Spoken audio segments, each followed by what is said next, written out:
Aujourd'hui, nous allons faire une explication du drame romantique de Musset, On ne badine pas avec l'amour.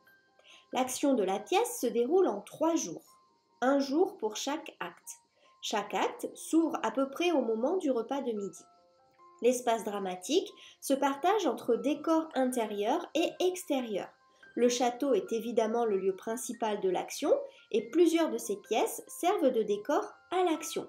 Le salon, la salle à manger, le cabinet, des salles diverses comme l'oratoire, etc.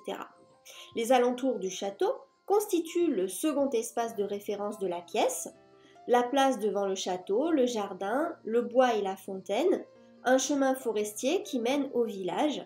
Dans la pièce, les scènes d'intérieur alternent à peu près régulièrement avec les scènes d'extérieur, même si à la fin du troisième acte, on voit une évolution vers une sorte de rétrécissement de l'espace.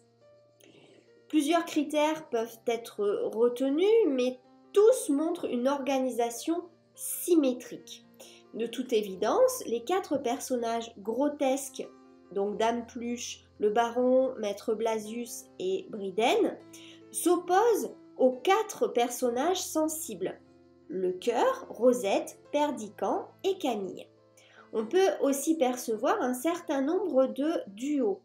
Perdiccas et son précepteur Blasius, Camille et sa gouvernante Dame Pluche, le baron et son confident Bridène, et enfin le cœur et Rosette. Ces binômes peuvent aussi se regrouper en fonction de leur provenance. 4 personnages sont étrangers et arrivent, donc Camille et Dame Pluche, Perdiccas et Blasius. Et 4 personnages les attendent, le baron et Bridène, le cœur et Rosette. Perdiccas est le fils du baron et Camille est sa nièce, puisque la mère de Camille était la sœur du baron. Camille et Perdiccas sont donc cousins, et il faut donc obtenir une autorisation de l'Église, une dispense, pour pouvoir les marier. C'est ce qu'a demandé par testament la mère de Camille au baron. Dès la didascalie initiale qui présente les personnages, il est dit que Rosette est la sœur de lait de Camille. Cela signifie que la mère de Rosette a été la nourrice de Camille et qu'elle a allaité les 2 enfants en même temps. Rosette a donc sensiblement le même âge que Camille. Perdiccas est parti il y a 10 ans, comme il le dit au chœur, à l'acte 1, scène 4. Il y a 10 ans que je ne vous ai vu. Camille confirme également qu'elle n'a pas vu Perdiccas depuis 10 ans. Depuis près de 10 ans que nous avons vécu éloignés l'un de l'autre. Il y a 10 ans que je ne vous ai vu, à l'acte 2, scène 5. On peut donc en déduire que Camille et Perdiccas ont quitté le giron familial il y a 10 ans pour aller suivre une éducation conforme à leur rang. Perdiccas revient clairement au château dans l'espoir de retrouver ceux qui lui sont proches, comme il le dit à l'acte 1, scène 2. Et les souvenirs d'enfance dont il a la nostalgie, ce n'est pas du tout ce qu'il attend en fait. Camille donne explicitement, et probablement sincèrement, la raison de son retour. Je suis venue ici pour recueillir le bien de ma mère, je retourne demain au couvent. C'est en effet à sa majorité que prend effet le testament de sa mère. Avant sa majorité, elle ne peut rien récupérer. Le projet du baron est une surprise pour les autres personnages. C'est la première péripétie de la pièce. C'est en raison du testament de la mère de Camille que le baron décide de marier son fils à sa nièce. Il se conforme avec un grand contentement à la volonté testamentaire de la mère de Camille que Perdiccas rappelle à l'acte 2, scène 1. Cependant, pour des raisons financières, ce mariage est une aubaine pour le baron. J'ai formé le dessein de marier mon fils avec ma nièce. C'est un couple assorti. Leur éducation me coûte 6000 écus. Je me fais une fête de voir comment ils s'aborderont, ce qu'ils se diront. 6000 écus ne sont pas une bagatelle, il ne faut pas s'y tromper. Donc à l'acte 1, scène 2.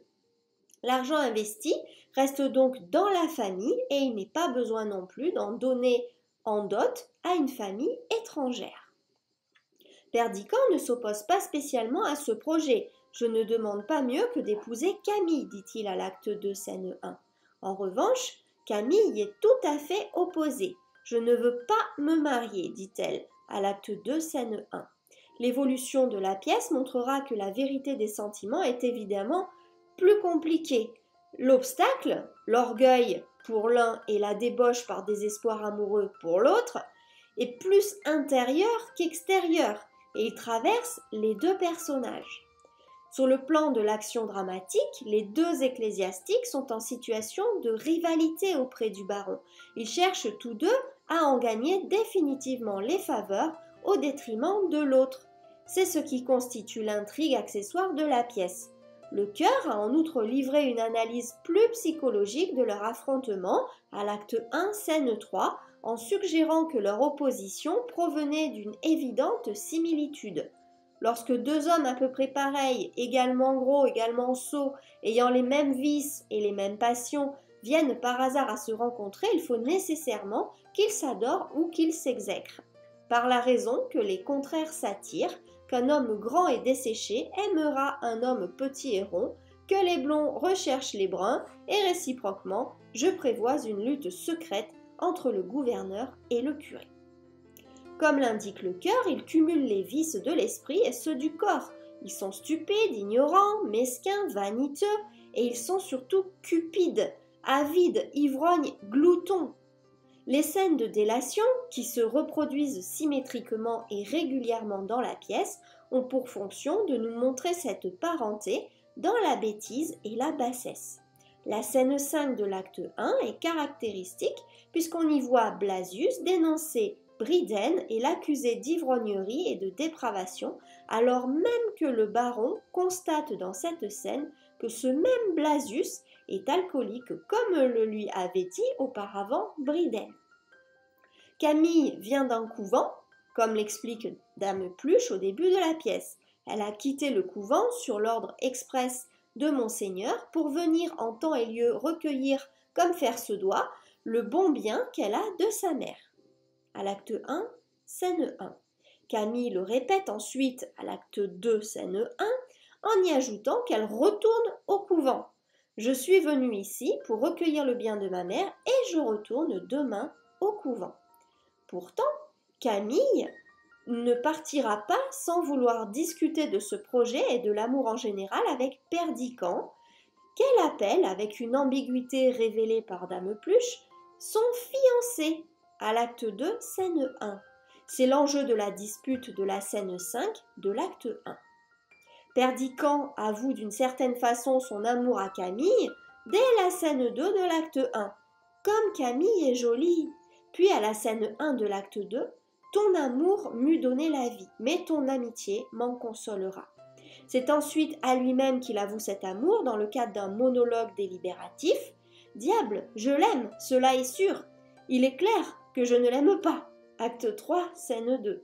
Il avoue ensuite son amour à Rosette, par stratégie d'orgueil et d'amour-propre. Il veut se venger de Camille et l'humilier, à l'acte 3, scène 3. Pris au piège par Camille, il lui avoue pourtant son amour devant Rosette qui est cachée, à l'acte 3, scène 6. Enfin, à la dernière scène, il avoue de nouveau son amour à Camille, mais c'est un aveu de trop, il devient criminel et tragique, à l'acte 3, scène 8, puisque Rosette en meurt. Poussé par Camille et pris au piège par celle-ci, tu épouseras cette fille ou tu n'es qu'un lâche, il décide de se marier avec Rosette, à la scène 6 de l'acte 3. Il confirme ce choix contre l'avis de tous. À la scène suivante, on peut alors parler d'orgueil et de dépit amoureux pour expliquer cette résolution. Perdiccas a évidemment ouvertement badiné avec Rosette dès la scène 4 de l'acte 1, il l'embrassera même à la scène 3 de l'acte 2, et on peut considérer que la dernière scène de l'acte 2 se présente comme un badinage amoureux entre Camille et Perdiccas, du moins dans sa première partie. Ce badinage est cependant sans conséquence, c'est le sens même du mot badinage. En revanche, à l'acte 3, Camille et Perdiccas vont tous deux investir le badinage d'une stratégie, d'une visée cruelle et d'une volonté de domination, tout à fait étrangère à ce que recouvre normalement ce mot. Ils vont utiliser Rosette et le badinage amoureux pour s'humilier l'un l'autre. D'abord Perdiccas à l'acte 3, scène 3, puis Camille à l'acte 3, scène 6. Ils ont donc utilisé les mots comme des armes. On sait que c'est une prérogative de la tragédie et non du badinage de la comédie sentimentale. Donc ce drame romantique s'inscrit bien dans le parcours théâtre et stratagème.